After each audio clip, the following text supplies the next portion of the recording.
Saya panggil Tumpak dulu yang mat, lepas tu Menteri menjawab. Terima kasih Datuk Yang di-Pertua kerana memberi kesempatan saya untuk berbahas secara paling ringkas ke atas rang undang-undang yang ada di hadapan kita, iaitu berkaitan dengan pindaan kepada Ordinan Perkapalan Saudagar yang pertama kalinya menjadi ordinan atau undang-undang negara kita semenjak tahun 1952 lagi. Saya telah mendengar perbahasan-perbahasan oleh ahli-ahli yang berhormat daripada kedua-dua pihak Dewan ini, dan saya mendapati bahawa saya banyak bersetuju dengan pandangan-pandangan mereka, termasuklah yang terakhir daripada yang berhormat Jasin, dan sebelum itu Balik Pulau, dan sebelum itu Indra Mahkota dan yang lain-lainnya juga.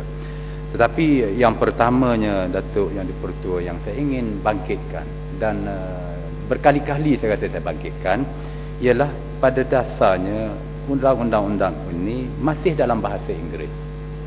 Undang-undang ini tidak diterjemahkan ke bahasa Melayu, ke bahasa Malaysia.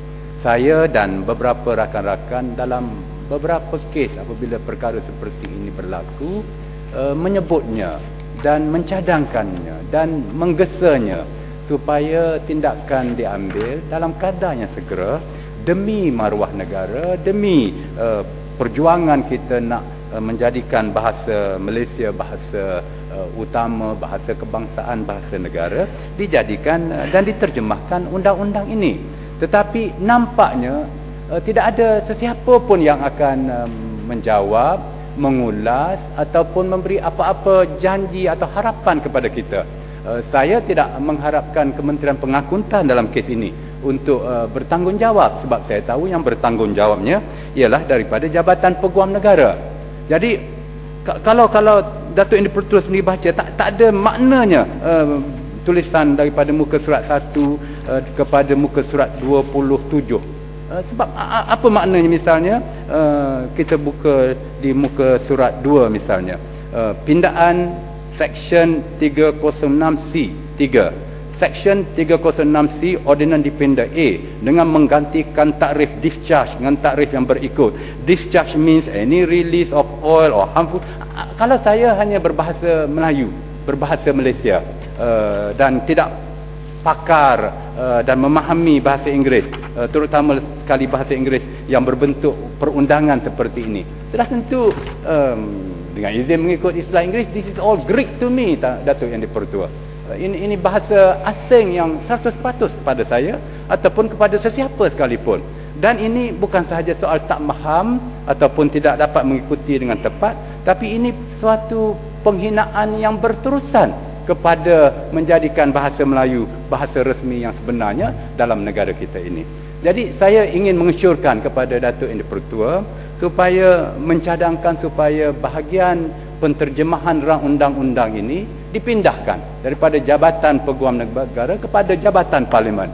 Jabatan Perundangan Parlimen sepatutnya diberi tugas yang baru, dan Parlimen mengambil keputusan mana-mana cadangan pindaan undang-undang yang tidak disekalikan dengan peralihan keseluruhan bahasa undang-undang itu dari bahasa Inggeris kepada bahasa Melayu, Parlimen akan secara automatik, Datuk Yang di-Pertua secara automatik kuasanya menolak rang undang-undang pindaan seperti ini. Sebab ini tak akan dilakukan, tidak dijawab, dan tidak ada perubahan positif langsung daripada pihak kerajaan terhadap gesaan di kedua-dua pihak. Saya ingat terhadap pentingnya ianya diterjemahkan dalam kadar yang segera ke dalam bahasa Melayu. Terima kasih. Dari segi itu, poin-poin saya yang lain, Datuk Yang di-Pertua, saya amat setuju dengan rakan saya yang berhormat Jasin tentang bagaimana kita hendak dan perlu menjaga keselamatan, kebersihan, kemurniaan perairan kita. Dan beliau sebagai wakil rakyat daripada Melaka memberi contoh tentang Selat Melaka itu sendiri. Saya dengar berita tentang bagaimana nak menjaga Selat Melaka ini sudah menjadi suatu isu semenjak beberapa tahun yang lalu lagi, iaitu betapa bahayanya jika suatu kemalangan berlaku di Selat Melaka, betapa bahayanya jika pembocoran tangki minyak berlaku di Selat Melaka. Tetapi tidak ada nampaknya tindakan-tindakan yang drastik untuk menyelamatkan dan ataupun memulihkan kemurnian kebersihan perairan Selat Melaka itu. Jadi saya ingin mencadanglah kepada kementerian untuk memikirkan bahawa mungkin sudah sampai masanya kita dengan serius berunding dengan Indonesia supaya langkah-langkah awal diambil untuk menyelamatkan Selat Melaka, dan salah satu langkahnya kalaulah dibolehkan melalui undang-undang antarabangsa yang saya akan sentuh juga, kita menyekat ataupun menghadkan penggunaan Selat Melaka itu hanya kepada kapal-kapal yang tertentu sahaja. Misalnya kapal penumpang misalnya boleh menggunakan Selat Melaka, tetapi kapal-kapal yang beratnya melebihi tertentu angkanya, kandungan barangannya adalah berpotensi untuk mencemarkan jika berlaku apa-apa kemalangan air di Selat Melaka itu, mengikut kuasa dan perjanjian persefahaman kita dengan negara jiran yang kita kongsi bersama Selat Melaka itu, iaitu Indonesia, kita sekat kapal-kapal yang berpotensi bahaya kepada alam sekitar ini daripada melalui Selat Melaka. Mungkin kita akan kembangkan dan jadikan Selat Melaka itu sebagai salah satu lagi tarikan pelancong kepada kita, iaitu dengan mempunyai pelabuhan-pelabuhan yang cantik, perkampungan-perkampungan yang cantik, pengkalan-pengkalan penumpang yang cantik di kedua-dua belah pihak Selat Melaka, ya, di pihak Malaysia dan juga di pihak Indonesia. Saya harap kementerian mengambil serius tentang pemikiran begini, kerana ianya adalah hak kita, dan mungkin yang kita galakkan dalam sudut ini iaitu pembangunan pelabuhan komersial seterusnya akan hanya berkisar di sekitar, kalau yang sedia ada misalnya Tanjung Pelepas sebagaimana Kepong cadangkan, di utara misalnya Pulau Pinang, di pantai timur Semenanjung misalnya, sama ada Kuantannya, Kuala Terengganu-nya, Tumpatnya diperbesarkan sebagai pelabuhan-pelabuhan komersial baru untuk negara kita ini, untuk menggantikan penggunaan yang mungkin menimbulkan bahaya kalau ianya ditumpukan hanya di sekitar Selat Melaka sahaja. Juga pantai-pantai di Sabah dan Sarawak kita promosikan untuk menjadi punca bakal pelabuhan-pelabuhan besar negara yang baru. Kalau dasar ini kita fikirkan, maka kita akan juga ekoran daripada itu memikirkan bagaimana nak membangunkan industri-industri di Sabah, Sarawak dan juga di pantai timur Semenanjung Malaysia kita ini, untuk menjadikan pelabuhan baru yang kita cadangkan itu lebih berkesan dari segi penggunaan komersialnya. Datuk Yang di-Pertua, saya juga ingin membangkitkan tentang cadangan ahli-ahli yang berhormat yang lain tentang siapa yang mempunyai kapal-kapal yang banyak ini. Saya ingin melihatnya dari sudut yang lain sedikit, Datuk Yang di-Pertua, iaitu saya ingin mencadangkan kepada Kementerian Pengangkutan supaya menganggap kapal-kapal termasuklah kapal-kapal penumpang ini sebagai sebahagian daripada aset strategik negara.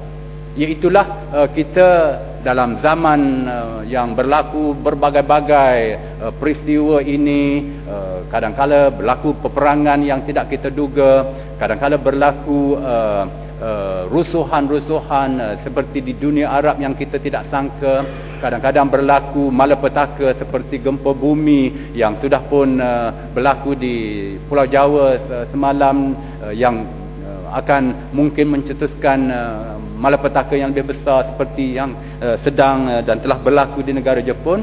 Kapal-kapal penumpang strategik ini boleh kita gunakan untuk mengangkut rakyat warga negara kita daripada tempat-tempat yang berlakunya bahaya malapetaka ini. Dengan kita mempunyai kapal-kapal penumpang seperti itu, ianya dapat digunakan untuk mengangkut jumlah rakyat yang besar, ianya agaknya lebih murah kosnya, dan ianya lebih selamat rasanya dari segi kalau dibandingkan dengan pengangkutan udara dan sebagainya. Jadi saya ingin mencadangkan supaya kerajaan memikirkan untuk menjadi tuan punya kepada kapal-kapal pengangkutan sebagai suatu aset strategik negara kita. Dan di masa-masa yang lain ianya boleh digunakan.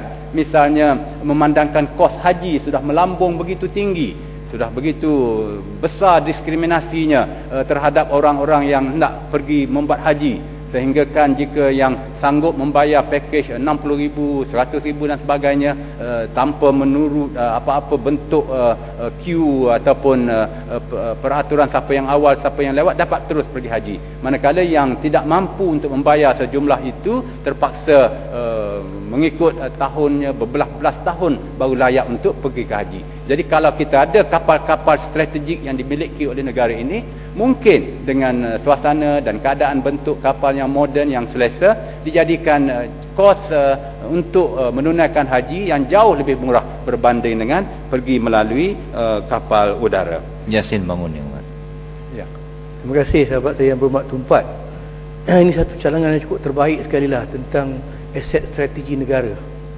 Kerana sedarkah yang berhormat bahawa ketika ini tentera laut diraja Malaysia tidak mempunyai material support ship selepas sebuah kapal penumpang terbakar. Sama ada kita kekurangan wang atau memang kita tidak berminat untuk mewujudkan satu buah kapal lagi. Kerana selain daripada kita dapat membantu untuk mengangkut apa juga masalah-masalah yang berlaku di negara lain. Bahkan kalau sekiranya apa yang berlaku dengan pelajar-pelajar kita, saya memang menyambut baik dan menyokong sepenuhnya cadangan yang berhormat tu. Yang keduanya, saya nak ucap terima kasih kepada yang berhormat yang menyokong banyak cadangan saya daripada Selat Melaka. Saya pun mengalu-ngalukan yang berhormat untuk menjadi sebahagian daripada keluarga Selat Melaka. Terima kasih. Terima kasih yang berhormat Jasin. Kalau dibandingkan negara lain macam UK, Amerika Syarikat, misalnya bila berlaku perang Falklands dahulu, mereka menggunakan kapal penumpang mewah pun, Queen Mary katanya, untuk ditukar menjadi kapal yang mengangkut tentera mereka dan kapal hospital mereka dan sebagainya. Kita tidak ada aset-aset seperti itu. Mungkin suasana hari ini sudah pun sampai untuk kita melakukan perkara tersebut. Dan seterusnya, Datuk Yang di-Pertua, sebagaimana saya sebutkan awal tadi, saya amat bersetuju dengan kebimbangan-kebimbangan yang disebutkan oleh beberapa yang berhormat yang terakhir sekali Jasin berkaitan dengan lanun, berkaitan dengan kargo-kargo senjata, dadah, pengganas dan sebagainya. Saya ingin melihat dari sudut yang berbeza sedikit untuk menambah kepada apa yang telah pun disebutkan, iaitu Yang Berhormat Timbalan Menteri dalam pembentangan tadi menjelaskan bahawa kita adalah anggota beberapa organisasi antarabangsa perkapalan komersial seperti IMO dan sebagainya. Kita pindah ini kerana kita nak menepati perkembangan dan syarat-syarat yang mungkin dikenakan kepada IMO dan lain-lainnya. Saya ingin sebaliknya bertanya, apakah peranan kita dalam IMO ini? Adakah kita memainkan peranan yang aktif? Kalau misalnya kapal yang membawa penumpang, kapal yang berbentuk kemanusiaan seperti Marmarar dalam bulan Mei tahun 2010 hanya mengangkut manusia, pegawai-pegawai perubatan, obat-obat makanan. Kapal Turki itu nak pergi ke Gaza di Palestin, yang mana negaranya kita, negara Malaysia iktiraf, diserang dengan komando Israel misalnya. Apakah Malaysia tidak menggunakan IMO untuk mendesak Israel membayar pampasan dan memohon maaf daripada tuan punya kapal itu, negara Turki, kepada rakyat ataupun manusia dunia yang terbunuh, termasuk warga Amerika, warga Britain, warga lain-lainnya. Jadi saya berharap bahawa kementerian memainkan peranan yang aktif dalam badan-badan antarabangsa yang kita menjadi anggotanya seperti International Maritime Organization ini, dan jangan kita hanya jadi pak turut sahaja. Oh, ini IMO punya syarat dan keperluan, maka kita pindah dan kita tongkang terbalik bahasa Melayu, kita pindah kerana walaupun asal bahasa Inggeris kerana kehendak IMO. Tapi saya rasa kita juga patut aktif dalam IMO, iaitu memperjuangkan misalnya hak untuk kapal-kapal yang tidak ada niat kapal penumpang yang tidak ada niat berperang, seperti kapal mara Turki di Gaza itu, supaya tidak diserang dan tidak dilakukan dengan cara yang ganas oleh mana-mana negara sekalipun. Kalau negara berbuat demikian, maka Israel misalnya patutnya dipecat daripada keanggotaan IMO mereka, dan adalah implikasi-implikasi yang tertentu terhadap mereka itu. Jadi ini harapan saya kepada kementerian, selain daripada pandangan-pandangan daripada yang berhormat lain. Terima kasih, Datuk Ketua.